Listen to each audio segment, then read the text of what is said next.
हाँ तो बच्चों, लास्ट क्लास में हम रदरफोर्ड के परमाणु मॉडल की कमियों के बात कर रहे थे। आइसोस्टर और आइसोडाइफियर्स भी हमने पढ़ा था और नील्स बोर के परमाणु मॉडल की पृष्ठभूमि को हमने अप्लाई कर दिया था, जिसमें हमने दो बात बताई थी आपको कि एक तो मैक्सवेल नाम का एक साइंटिस्ट हुआ था जिसने विद्युत चुंबकीय तरंग सिद्धांत प्रतिपादित किया था, और एक था प्लांक जिसने बताया ऊर्जा के स्तर या इलेक्ट्रॉनिक ऊर्जा के स्तर क्या होते हैं, क्वांटीकृत होते हैं। आज हम इन्हीं के बारे में थोड़ा सा जानेंगे। वैसे नॉर्मली काफ़ी टाइम से हम ये जानते हैं कि प्रकाश जो होता है वो तरंग के रूप में संचरित होता है, विकिरण के रूप में सूरज से धरती तक आता है। लेकिन सबसे पहले 19वीं शताब्दी में मैक्सवेल नाम का एक साइंटिस्ट हुआ था। इसी ने ये बताया था कि प्रकाश जो होता है वो विकिरण के रूप में संचरित होता है। नॉर्मली जानते हैं हम काफ़ी टाइम से, लेकिन ऑथेंटिक जानकारी सबसे पहले इसने दी थी हमें। अच्छा, मैक्सवेल का जो प्रयोग था उसमें मैक्सवेल ने क्या बताया था कि जो आवेशित पिंड होते हैं, आवेशित मतलब चार्ज युक्त, प्लस या माइनस कोई भी चार्ज हो सकता है। आवेशित जो पिंड होते हैं वे आवेशित पिंडों के वेग में यदि परिवर्तन किया जाए तो त्वरित हो जाते हैं वो, क्योंकि वेग में परिवर्तन की दर क्या कहलाती है, त्वरण। तो जब आवेशित पिंडों को त्वरित किया जाता है तो वो क्या करते हैं, अपने अंदर अन्योन्य क्रिया के द्वारा विद्युत और चुंबकीय दो क्षेत्रों का निर्माण करते हैं। और ये जो विद्युत और चुंबकीय क्षेत्र होते हैं ये एक दूसरे के लंबवत गति करते हैं। इन विद्युत और चुंबकीय क्षेत्रों को ही किस नाम से जाना जाता है, विद्युत चुंबकीय तरंगों के नाम से जाना जाता है। मैक्सवेल का सिद्धांत है ये।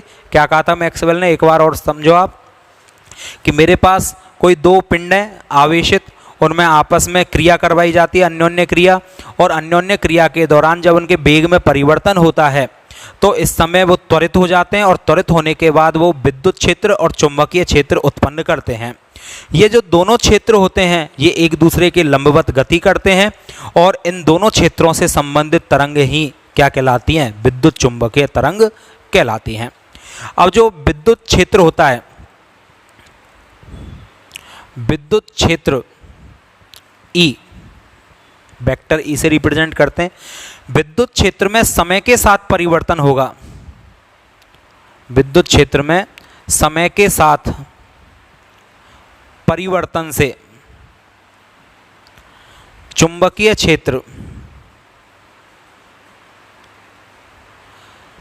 क्षेत्र वेक्टर B का निर्माण होता है,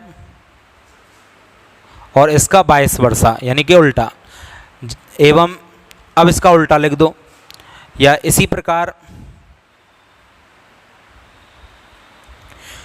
चुंबकीय क्षेत्र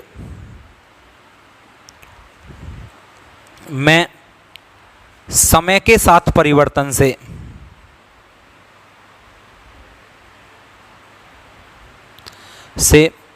विद्युत क्षेत्र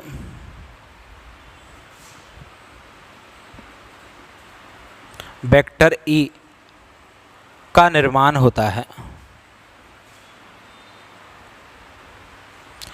ठीक है, तो समझना आप इस बात को।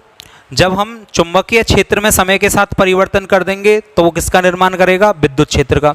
और जब विद्युत क्षेत्र में समय के साथ परिवर्तन कर देंगे तो वो किसका निर्माण करता है, चुंबकीय क्षेत्र का। तो कुल मिलाकर कहने का मतलब है दोनों क्षेत्र ही एक दूसरे के लिए स्रोत का कार्य करते हैं, कि भाई तू मेरे को उत्पन्न कर, मैं तेरे को उत्पन्न करूं, तो दोनों एक दूसरे से उत्पन्न होते रहते हैं।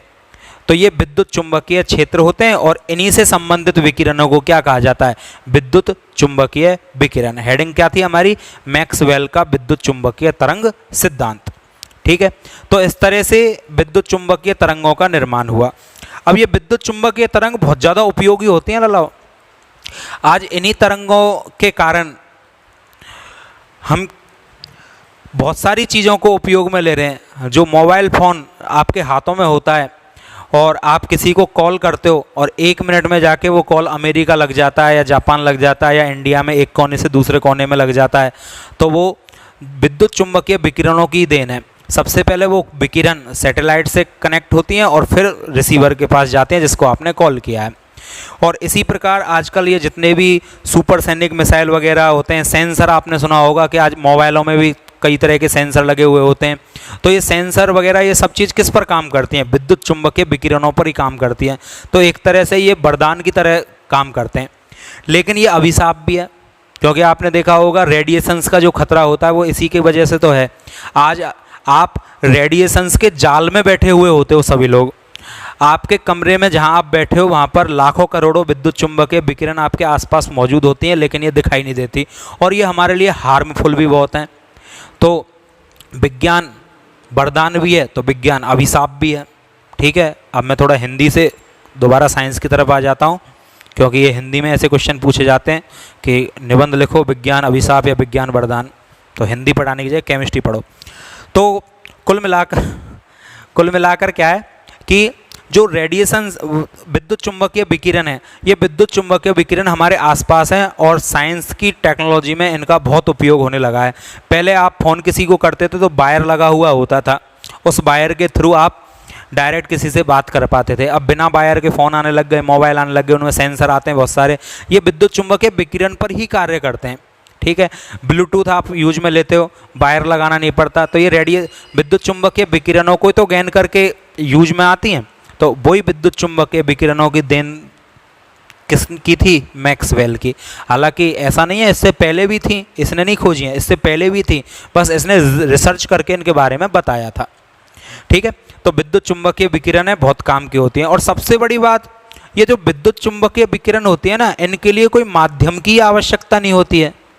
कैसे भाई? जल में तरंग उठती हैं, तो जल में तरंग उठती हैं तो जल के लिए जल आवश्यक होता है, जब तो तरंग वो लहर चलेंगी उसमें, तो जल तरंगों के लिए जल चाहिए माध्यम के लिए। अब मैं तुमसे बात कर रहा हूँ, मेरी आवाज़ तुम तक पहुँच रही है, तो नॉर्मली क्लास में मेरी आवाज़ तुम सुन पा रहे हो, तुम्हारी आवाज़ मैं सुन पा रहा हूँ, इसके लिए माध्यम वायु एयर होना चाहिए। चंद्रमा पर जाकर आप चाहे चीख चीख के मर जाओ, आपकी आवाज़ आपके पड़ोसी को नहीं आएगी। क्यों? क्योंकि वहाँ पर एयर नहीं है।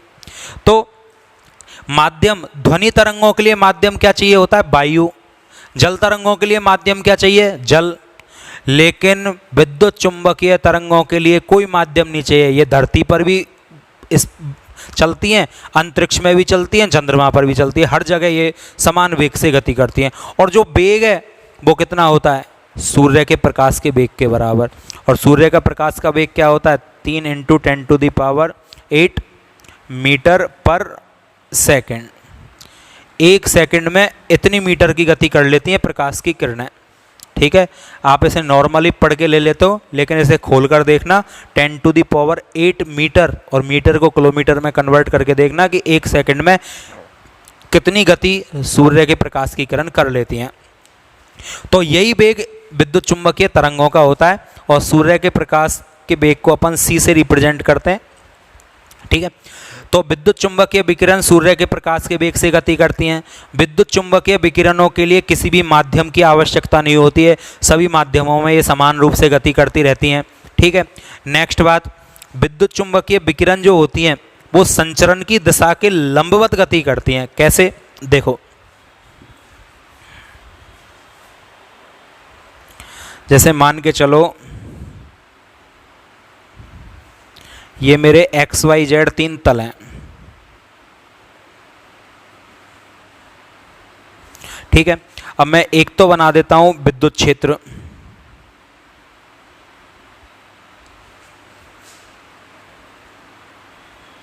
इस तरह से, और एक इसके लंबवत कहाँ? यदि ये है तो अगली किरण 90 डिग्री के एंगल पर चलेगी। यदि ये आपने क्या मान लिया? वेक्टर V, यानी कि चुंबकीय क्षेत्र, तो जो विद्युत क्षेत्र होगा ना वो इसके लंबवत होगा इसमें। अब देखो, आप एक चीज़ ध्यान से देखना, ये गति किधर की ओर कर रही है? इस साइड में, गति इस साइड में हो रही है। चुंबकीय क्षेत्र किधर निकला? इस साइड में, यानी कि कितने डिग्री का एंगल बना लिया इसने? 90 डिग्री का। यूँ गति कर रही हैं, चल यूँ रही हैं, और जैसे मैं आपको बताता हूँ, ये इसकी दिशा है चलने की, और ये इधर है, तो कितने डिग्री का एंगल है इसमें? 90 डिग्री का। और जो तो कितने डिग्री का एंगल है इसमें? 90 डिग्री का। और जो चुंबकीय क्षेत्र होगा वो इस तरह से होगा, तो ये यूं चलेंगी, देखो यूं, इसमें कितने डिग्री का एंगल है, 90 डिग्री का। तो ये लंबवत दिशा, ये इसके पैरेलल, ये इसके ये इसके सभी एक दूसरे के क्या हैं, 90 डिग्री के एंगल पर गति करती हैं ये, ठीक है। चलने की दिशा ये मान लो, तो ये विद्युत क्षेत्र, ये चुंबकीय क्षेत्र, दोनों क्षेत्र भी एक दूसरे के लंबवत होते हैं और संचरण की दिशा भी इनके क्या होती हैं, लंबवत होती हैं, 90 डिग्री के एंगल पर होती है, ठीक है। तो अब मैं जो ये तो मैंने वेक्टर भी यानी चुंबकीय क्षेत्र मान लिया। अब मैं इसमें बनाता हूँ कौन सा, विद्युत क्षेत्र। तो विद्युत क्षेत्र कहाँ होगा, बाहर की ओर। अब मैं बोर्ड पे से बाहर कैसे निकालूं भाई, ये तो आप समझ सकते हो। तो मैं क्या थोड़ा सा तिरछा बनाऊंगा, इसी कारण मैंने ये लाइन खींची है जेड एक्सिस। तो मैं इसके पैरेलल इनको बना देता हूँ।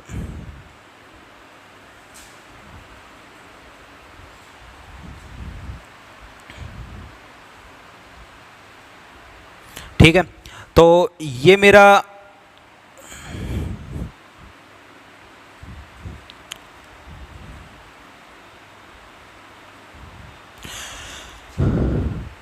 ये मैं लाइन इसलिए खींच रहा हूं क्योंकि दोनों क्षेत्र आपको सेपरेट दिखाई दे जाएं।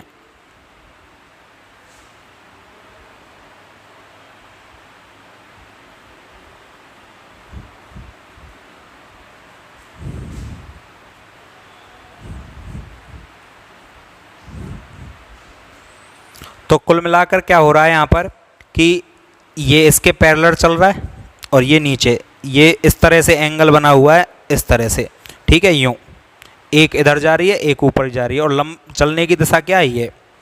इसी प्रकार ये इधर और ये बाहर की ओर, ये बाहर, ये नीचे, ये बाहर, ये ऊपर। तो ये एक दूसरे से इस तरह से चलती रहती हैं। और ये वाली क्या हो जाएंगी, ये यदि वेक्टर भी हैं तो ये वेक्टर ई यानी कि विद्युत क्षेत्र। तो ये विद्युत क्षेत्र, ये चुंबकीय क्षेत्र और ये इसकी संचरण की दिशा। तो इनको एक रिप्रेजेंट किया गया है इस तरह से, विद्युत चुंबकीय तरंगों को, कि इस तरह से ये चलती रहती हैं। तो ये विद्युत चुंबकीय तरंग जो होती हैं वो कई प्रकार की होती हैं। और कई प्रकार क्यों, क्योंकि प्रत्येक तरंग के लिए तरंग दैर्घ्य और आवृत्ति के मान डिफरेंट होते हैं। तरंग दैर्घ्य और आवृत्ति क्या होती है मैं बताऊंगा अभी थोड़ी देर बाद। तो इनके लिए तरंग दैर्घ्य और आवृत्ति के मान क्या डिफरेंट होते हैं। और इस कारण विद्युत चुंबकीय तरंग भी कई प्रकार की होती हैं, जैसे रेडियो तरंग है, इंफ्रारेड तरंग है, अल्ट्रावायलेट यूवी रेज आपने सुना होगा, एक्स किरण, गामा किरण। तो इनकी रेंज अलग अलग होती है। देखो इसके लिए मैं एक थोड़ा सा डायग्राम बना देता हूँ और उस डायग्रामिक मेथड से आप देखना।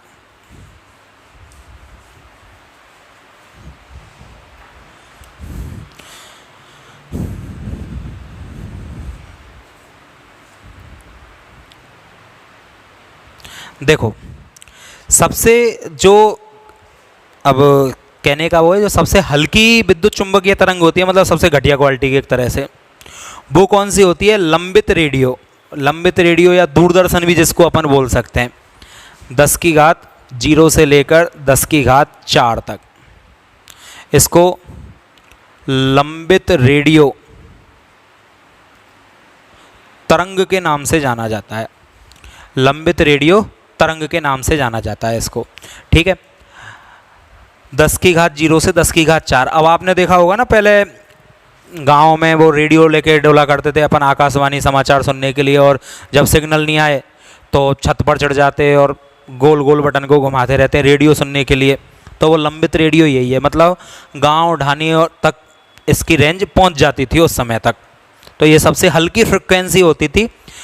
और इधर हम क्या चल रहे हैं, न्यू यानी कि फ्रिक्वेंसी पर, और फ्रिक्वेंसी का मात्रक क्या होता है, हर्ज, ठीक है। ये बात अपन करेंगे कि न्यू क्या होता है, हर्ज क्या होता है बाद में आगे। तो ये सबसे हल्की फ्रिक्वेंसी की तरंग होती हैं। लंबित रेडियो बोल देते हैं इनको, दूरदर्शन बोल देते हैं। आपने देखा होगा पहले गांव में दूरदर्शन चलता था, बड़ा सा एंटीना होता था, कभी भी सिग्नल छोड़ जाए एंटीने को घुमाने लगे रहते थे हम। तो वही रेंज है जो सबसे हल्की फ्रिक्वेंसी है, बहुत दूर तक पकड़ जाती थी। इसके बाद 10 की घात 6 से 10 की घात 8 तक आपका आता है रेडियो तरंग। अब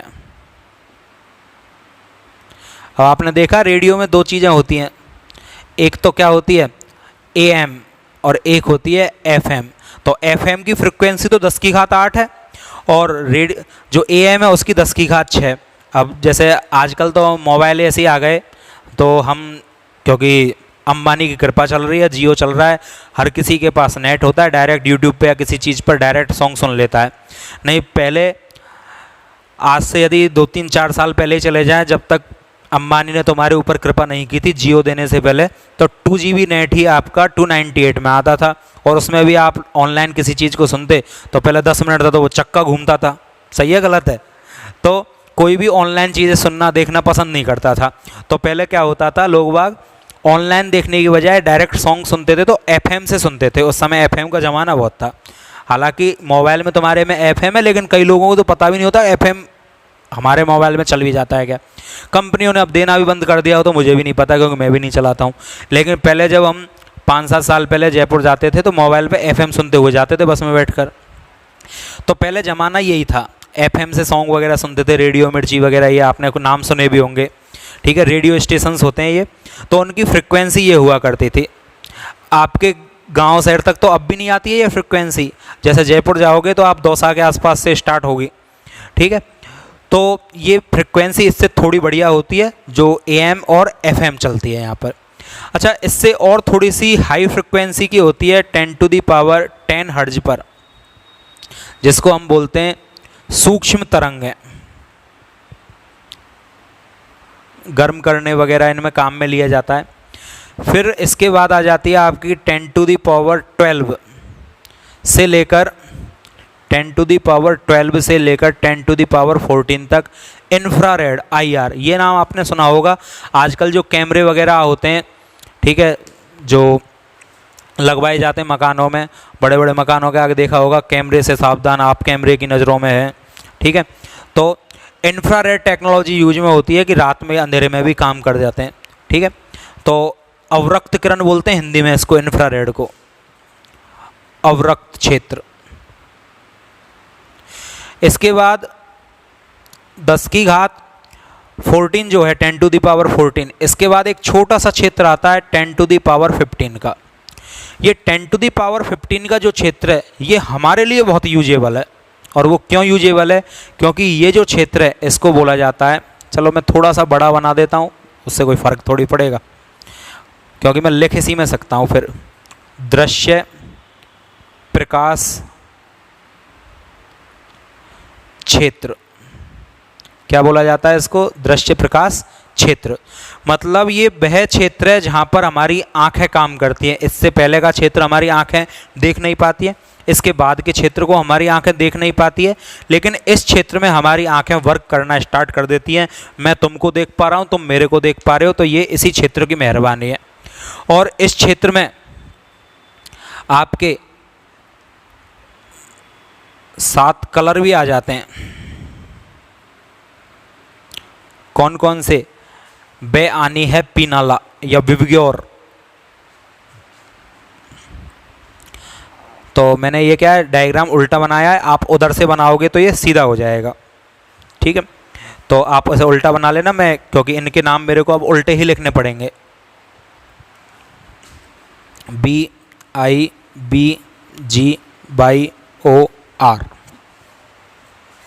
हिंदी में बेआनी है, नहीं, बेआनी है पीनाला, शॉर्ट में बोल देते हैं बेआनी है पीनाला।